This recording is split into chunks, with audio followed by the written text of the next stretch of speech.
nos primeiros princípios éticos que foram estabelecidos para que os pesquisadores tivessem, de alguma forma, obrigações e deveres para com os seus pesquisados e para com a inclusão de pessoas nas pesquisas. Então, a gente vai falar de 3 documentos que são importantes.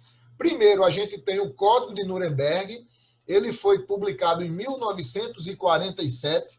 Na verdade, após a Segunda Guerra Mundial, houve um tribunal internacional na cidade alemã de Nuremberg, e lá vários crimes que aconteceram naquele período da Alemanha nazista, eles foram julgados, né? E também, junto a esses crimes de guerra, experimentos científicos, se é que podemos assim colocar, que foram realizados por médicos nazistas envolvendo seres humanos. Então, o Código de Nuremberg ele é o primeiro, do ponto de vista histórico. Até se nós fôssemos fazer uma avaliação e eu fosse consultar vocês a respeito, qual o primeiro código de ética em pesquisa com seres humanos, então seria o Código de Nuremberg, tá? Esse código ele traz 10 artigos que são fixos. Esses artigos eles são princípios que foram estabelecidos dentro desse código, né? O primeiro deles é justamente sobre o consentimento voluntário e também sobre a retirada do consentimento.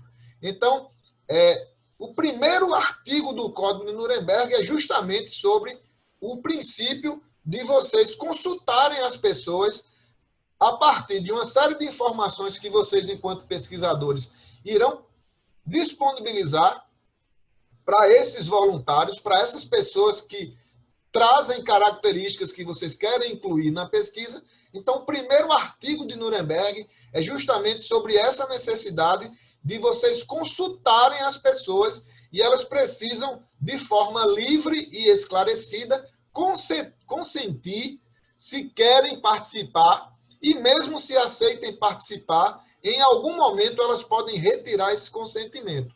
Então, esse pressuposto ético que hoje nós, por meio de um termo chamado termo de consentimento livre e esclarecido, isso já vem desde a proposta do Código de Nuremberg. Então, percebam que nós estamos atuando, a resolução brasileira de pesquisa e de ética em relação a diretrizes de experimentos científicos, ela vai buscar na história, desde Nuremberg, regras para que a gente possa desenvolver uma pesquisa e respeitar o ser humano. E aí eu estou me referindo às pesquisas que vão envolver direta ou indiretamente as pessoas. Então, Nuremberg ele traz também a ideia do pesquisador ponderar sobre riscos e benefícios, né, e também medidas de proteção que possam proteger as pessoas que são participantes da pesquisa. E aí a gente avança um pouco na história, e aí nós temos a Declaração de Helsinki, que é publicada em 1964, que é um outro documento importante, e ela traz uma característica nova, que é a possibilidade de se atualizar conforme as transformações da sociedade. Então, a Declaração de Helsinki, depois da primeira publicação, na verdade, ela foi, pela primeira vez, publicada pela Associação Médica Mundial, e ela foi validada para que os pesquisadores na área médica pudessem também ter alguns limites nos seus protocolos de pesquisa e pudessem seguir princípios, um conjunto de valores e de princípios que devem ser levados em consideração.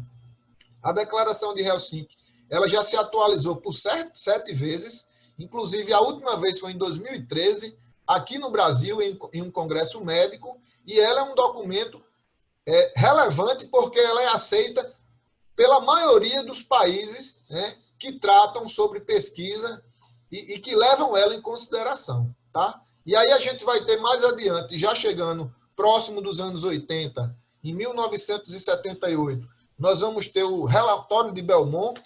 Esse relatório ele é uma publicação do governo norte-americano, porque muito embora se já houvesse regras éticas para atuação com pesquisa envolvendo seres humanos, esse relatório ele traz de inovação ele fortalece a necessidade dos pesquisadores refletirem sobre princípios éticos, o princípio da autonomia, o princípio da beneficência, o princípio da não maleficência e o princípio da justiça. Então, esse relatório ele é importante porque ele propõe esses princípios éticos que vão ser seguidos a partir daí, e todas as outras diretrizes que tratam sobre ética em pesquisa, elas vão incorporar esse conjunto de conceitos que são colocados pelo relatório de Belmont, ok? Então, historicamente, pensando em termos internacionais, nós temos esses 3 documentos, esses 3 tratados ou diretrizes, tá? E no Brasil, de uma forma bem objetiva, nós iniciamos em 1988, com a publicação 01 de 88, foi a primeira tentativa nacional, ou seja, brasileira, para que a gente tivesse regras nas pesquisas desenvolvidas no Brasil, ok? Então, o primeiro ponto, essa resolução 01 de 88, na verdade, foi uma publicação que foi veiculada dentro de uma cartilha da área da saúde, com alguns temas transversais da saúde, mas e que trouxe alguma inovação por ser o primeiro passo, né, a pensar a ética envolvendo pessoas, envolvendo seres humanos. Então, ela traz a necessidade, na época, das instituições que desenvolviam pesquisa, elas tinham que se vincular ao Conselho Nacional de Saúde, né, do governo federal, e também ela traz a necessidade já das pessoas serem consultadas por meio de um termo de consentimento e também da criação de comitês de ética nessas instituições da saúde. Então, foi o primeiro passo. Na sequência, a gente vai ter, já de uma forma mais incorporada, nós vamos ter a publicação da resolução 196/96. Essa resolução já é a primeira inovação do conjunto de diretrizes de ética envolvendo pessoas em pesquisas, e aí sim a gente vai ter a criação do Conselho Nacional de Ética em Pesquisa, que é o CONEP, e também a criação de comitês de ética por todo o Brasil, justamente para possibilitar e não ter a necessidade de todas as pesquisas serem, aliás, todos os projetos de pesquisa serem avaliados por um único comitê nacional. Ou seja, a partir da criação dos comitês de ética por todo o Brasil, a gente teve a possibilidade de descentralizar e de que cada instituição que desenvolvesse pesquisa, seja da área da saúde ou da área da educação superior. Por exemplo, nós temos vários comitês de ética atualmente, né, a maior parte dos comitês de ética, nesse momento, eles estão presentes nas universidades e nas instituições de ensino superior, né? Então, a resolução 96, ela é esse primeiro grande passo que nós vamos dar. Em seguida, nós vamos ter a resolução, que é a resolução atual, que nós estamos, nesse momento, elaborando o nosso projeto de pesquisa regido por esses ditames da norma 466/12. Ou seja, é a resolução atual proposta pelo Conselho Nacional de Saúde. A resolução anterior, 196/96, ela deixa de vigorar, mas, de alguma forma, muitas das colocações que constam na resolução 196/96, elas estão presentes na 466/12, que, na verdade, é uma versão atualizada e, eu diria, mais incorporada com as questões atuais, com as diversas transformações que aconteceram e que ainda acontecem, né? E também traz um teor mais transdisciplinar e mais humanizado sobre a visão dos pesquisadores nos pesquisados. Ou seja, a gente vai desenvolver várias questões nos nossos aspectos metodológicos, que elas não podem ser diferentes, porque nós estamos obedecendo à resolução vigente, que é justamente a 466/12. Então, é um ponto para vocês não esquecerem, se vocês forem perguntados qual é a atual resolução do Conselho Nacional de Saúde, que trata das diretrizes éticas de pesquisas envolvendo seres humanos. Isso pode cair até em concurso público. Então, não esqueçam que a resolução atual é a 466/12, ok? Nós temos agora um comitê de ética em pesquisa que passa a ser corresponsável pelo protocolo de pesquisa aprovado. E aí eu gostaria que vocês entendessem, protocolo de pesquisa, nesse sentido aí, tem a ver com um projeto de pesquisa que está sendo desenvolvido. Então, uma vez o projeto de pesquisa elaborado e submetido para a apreciação de um comitê de ética, uma vez aprovado, percebam que não é uma mera exigência burocrática. Uma vez o projeto aprovado, o comitê de ética que fez aquela avaliação, ela passa a ser corresponsável pelaquela pesquisa. Então, é muito importante vocês entenderem isso e essa necessidade de ter o projeto avaliado por uma comunidade, né, composta por pesquisadores e profissionais das diversas áreas, por representantes da sociedade, ou seja, um olhar transdisciplinar, principalmente na avaliação da proteção da vida das pessoas que serão acolhidas e que serão participantes daquela pesquisa. Então, essa informação, ela nos dá essa condição de refletir sobre o comitê de ética não como o componente burocrático do processo de construção de conhecimento, mas sim de um colegiado que vai avaliar um protocolo de pesquisa que pode levar as pessoas incluídas a ter danos ou ficarem expostas a males, a riscos, e tudo isso deve ser avaliado e deve ser definido sempre da melhor forma possível para zelar pelo bem-estar e pela saúde de todos que estão ali envolvidos. Então, ela vem trazer para nós essa necessidade de consultar as pessoas, né, de buscar fazer valer o princípio da autonomia.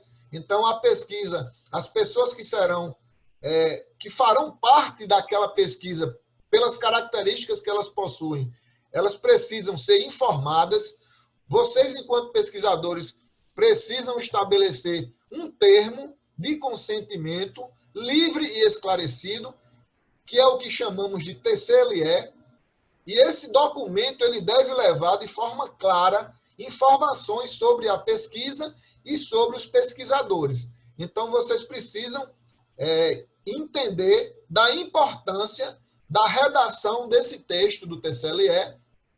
Ele deve ser colocado com uma linguagem acessível às características daquelas pessoas que farão parte, né, da pesquisa.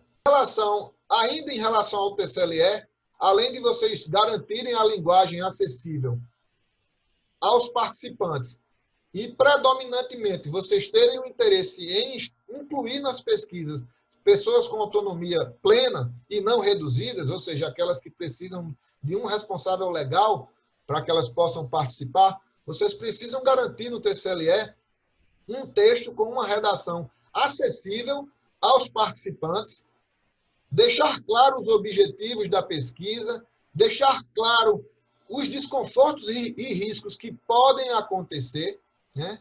E também dar para eles a garantia do anonimato, ou seja, essas pessoas não serão identificadas, só os dados globais serão divulgados, seja nas publicações, seja no TCC ou mesmo em outros trabalhos que possam ser elaborados a partir da pesquisa.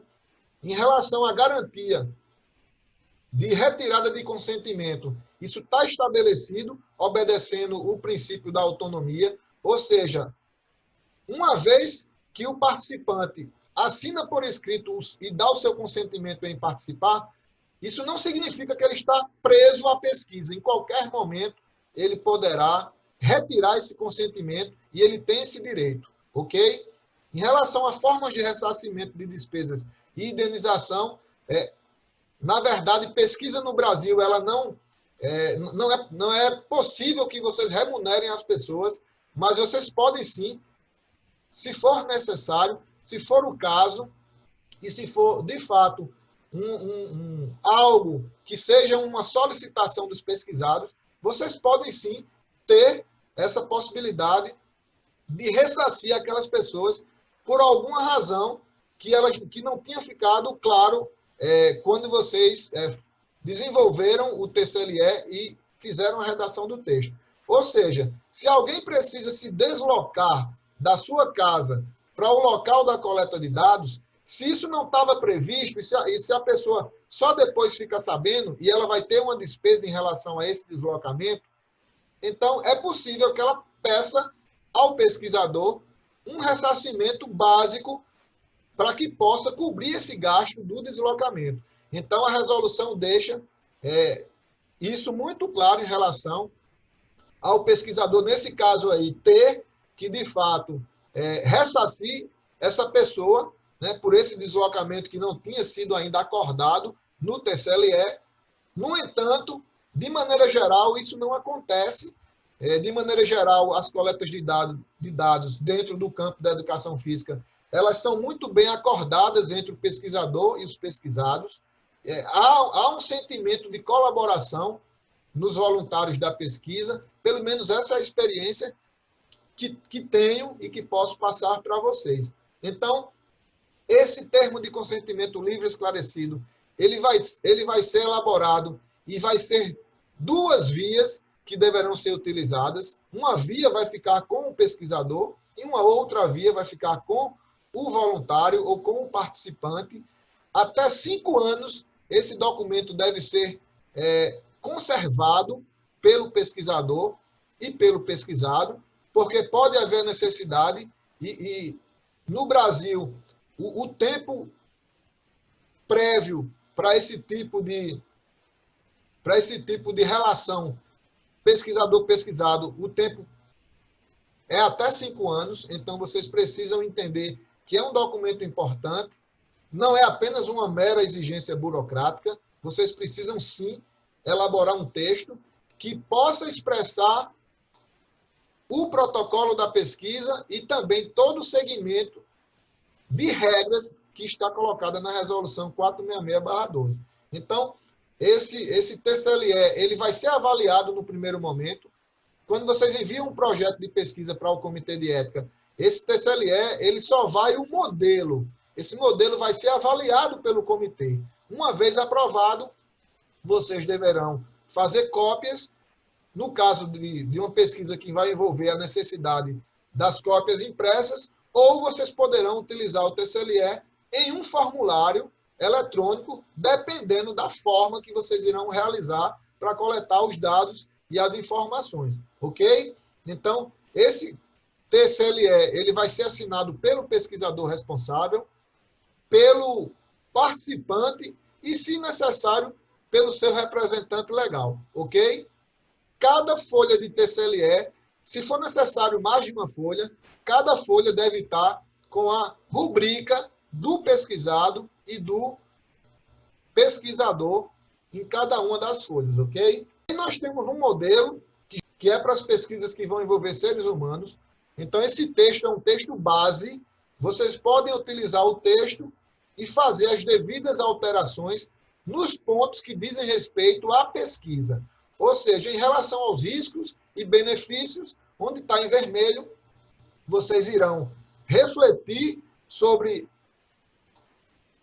essas questões que estão relacionadas à temática desenvolvida no projeto de pesquisa, e aí vocês farão as devidas correções ou edições, ok? Sempre citando nas referências do projeto de pesquisa a resolução 466/12, logo ela vai ser citada no texto e vocês deverão deixá-la exposta na lista de referência. Esse modelo eu proponho para as pesquisas que não envolverão seres humanos direto ou indiretamente, para os estudos de revisão bibliográfica, sistemática, integrativa ou da literatura. Então, mesmo assim, enquanto pesquisadores, vocês deverão seguir e zelar pelaquele protocolo da pesquisa. E mesmo assim, vocês deverão ter uma seção de aspectos éticos. Essa é a minha recomendação. Muito embora esse projeto não será submetido para um comitê de ética, porque se trata de um estudo de revisão, vocês deverão, na fase de elaboração de projeto, em especial na seção aspectos éticos, vocês deverão deixar claro que não há essa necessidade de submissão a um comitê de ética, muito embora vocês estão seguindo preceitos éticos, zelando primeiro pela legitimidade das informações que vocês estão colocando no texto e também tendo o cuidado de utilizar de forma correta as normas técnicas de citação e referências para que vocês não incorram no erro de omitir autores intelectuais, de assumir autorias de ideias que não são de vocês, e aí incorrer na questão muito colocada nos dias atuais, que é chamada de plágio. Então, tenham cuidado e zelem pelos aspectos éticos, mesmo em projetos de pesquisa que não envolverão coleta de dados com seres humanos.